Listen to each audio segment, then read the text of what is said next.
আমাদের এই গেম 3 ডিপার্টমেন্টে হয়নি। তো আশা করি যে যতগুলা ম্যাচ যাবে আস্তে আস্তে আমাদের প্লেয়াররা হয়তোবা আরও যে লিঙ্কটা সুন্দর হবে ইনশাল্লাহ।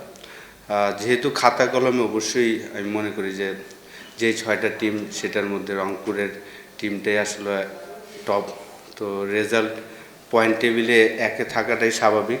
অবশ্যই বিশেষ করে লাস্ট ম্যাচে যেভাবে আসলে আমরা উইন করেছি ঢাকার সাথে, এটা তো অসাধারণ একটা উইন। বিশেষ করে মুস্তাফিজের যেই লাস্ট 2 ওভার বল করেছে, তো ওয়ার্ল্ড চ্যাম্পিয়ন আমি মনে করি যে এই ফরম্যাটের জন্য ও যে কতটা গুরুত্বপূর্ণ বলার যে কোনো টিমের জন্য। আমরা খুবই লাকি যে মুস্তাফিজকে আমরা ডাইরেক্ট সাইনিং করতে পেরেছিলাম।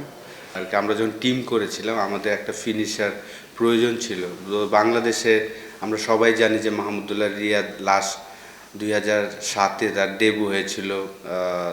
তারপর থেকে রেগুলার সে বাংলাদেশ টিমে কতটা ইম্পর্টেন্ট এই রোলটা সে ফিনিশ করেছেন বাংলাদেশের জন্য। তো আমরা জানতাম যে আমাদের এই পজিশনটা একটা প্লেয়ার দরকার এবং মাহমুদুল্লাহর থেকে বেটার আর কেউ নাই।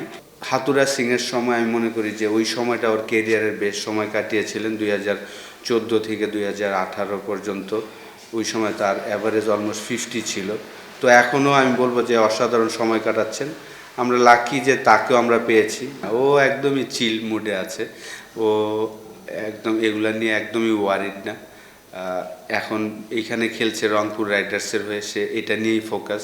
এটার পরে আবার যেই অ্যাসাইনমেন্ট আসবে সেটা নিয়ে সে ফোকাস থাকবে।